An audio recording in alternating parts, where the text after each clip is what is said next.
They tried to hurt you, but what if I told you the real punishment isn't revenge? It's your success, your silence, and your unstoppable rise. Inspired by Alfred Tennyson.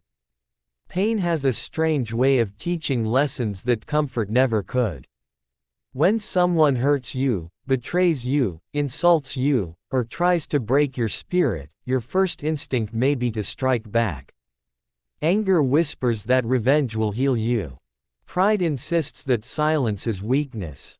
But time and wisdom teach something deeper. The greatest punishment to a hurting person is not your revenge, it is your rise. It is your calm. It is your refusal to become what wounded you.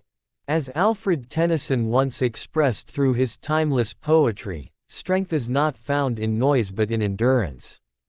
He believed in the quiet power of the human spirit, the power that chooses dignity over drama, growth over grudges, and light over lingering darkness. A person who hurts others often carries storms inside themselves. They speak harshly because they are unsettled. They act cruelly because they are insecure. They wound because they are wounded. The best punishment to a hurting person is not to mirror their pain. It is to show them that their arrows cannot pierce your peace. When you respond with self-control, you expose their weakness without saying a word. When you continue improving, succeeding, smiling, and moving forward, you remind them that their attempt to diminish you has failed. There is quiet authority in walking away from unnecessary conflict. The world is full of people who waste their energy proving points. But true power lies in proving progress.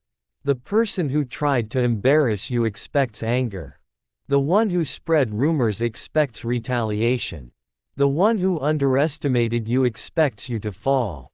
Surprise them with growth. Shock them with discipline. Silence them with results. Tennyson's poetic wisdom often reflected perseverance.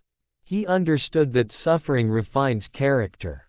He knew that heartbreak can carve deeper strength into the soul. Instead of letting bitterness poison your spirit, let adversity polish your patience. The one who hurt you may be watching from afar, waiting for your collapse. Instead, give them the sight of your resilience. A hurting person seeks reaction. Do not give them one.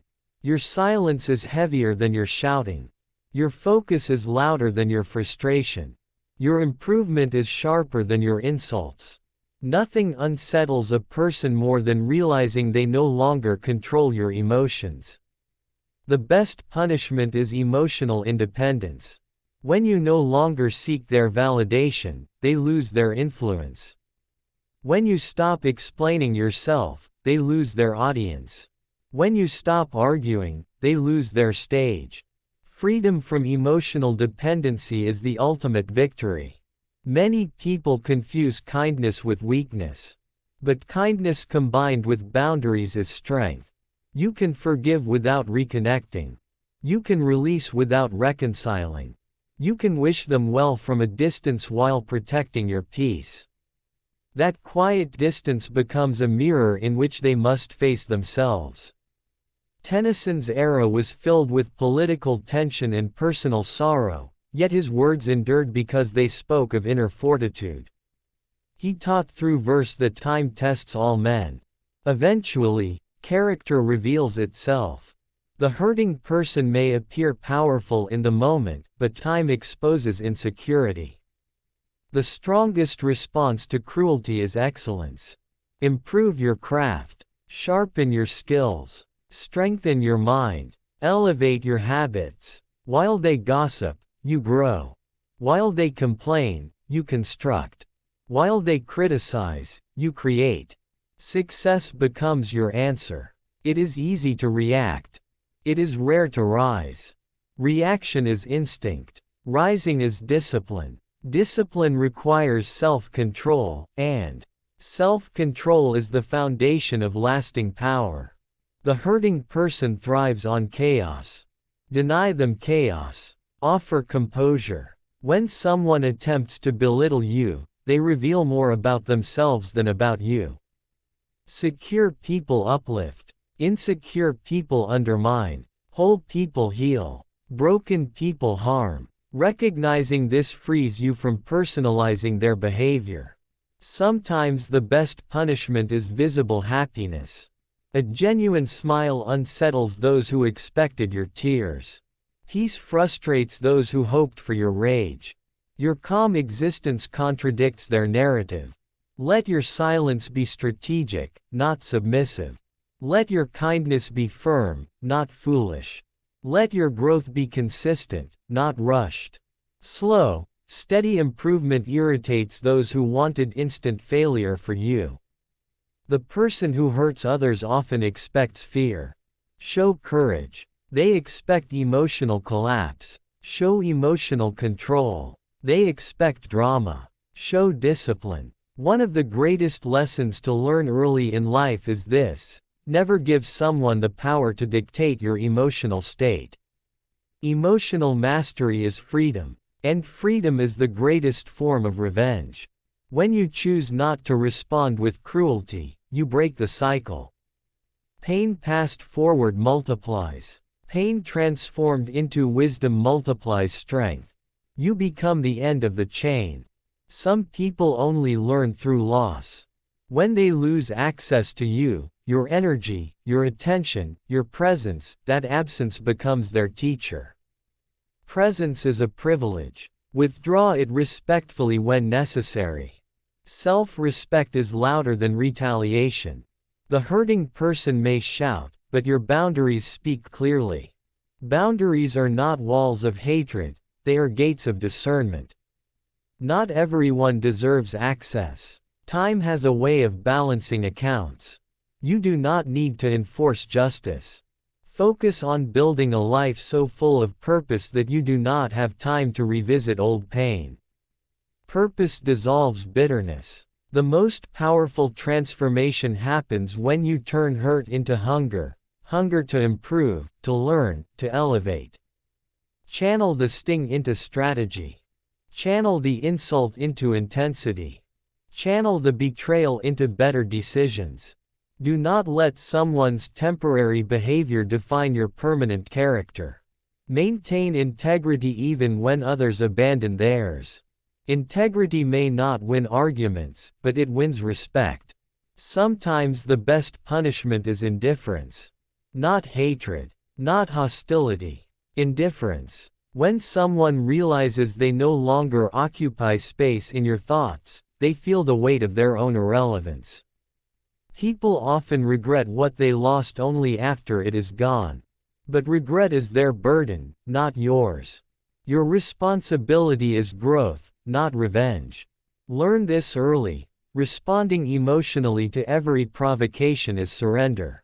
Responding thoughtfully is control. Ignoring wisely is dominance. A hurting person tries to transfer pain.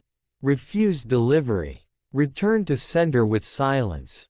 Your glow up is louder than your anger. Your discipline is sharper than your words. Your peace is stronger than their noise. Remember that the greatest leaders, poets, and thinkers endured criticism without collapsing. They turned doubt into drive. They turned rejection into resilience. They turned wounds into wisdom.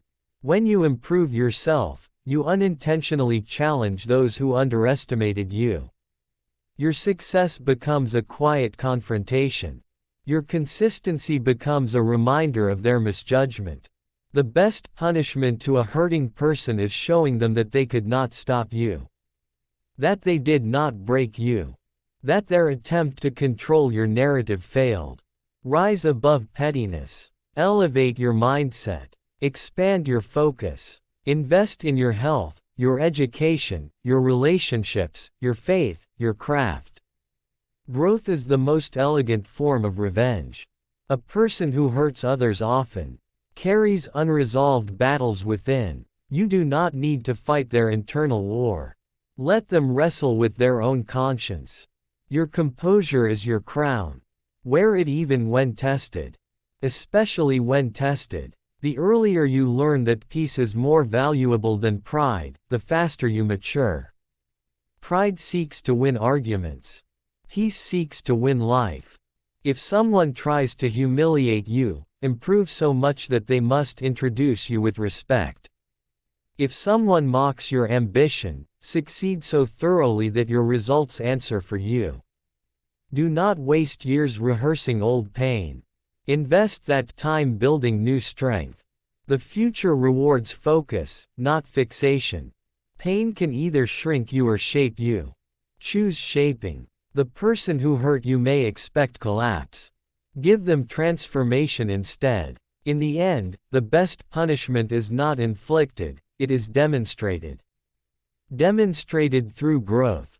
Demonstrated through calm. Demonstrated through discipline. Demonstrated through unwavering self-respect. Live in such a way that your progress becomes undeniable. Live in such a way that your peace becomes unshakable. Live in such a way that those who tried to hurt you realize they underestimated someone who refuses to stay down. And perhaps the deepest lesson inspired by the spirit of Tennyson's wisdom is this: strength does not shout. It endures. It rises. It continues. Let that be your answer.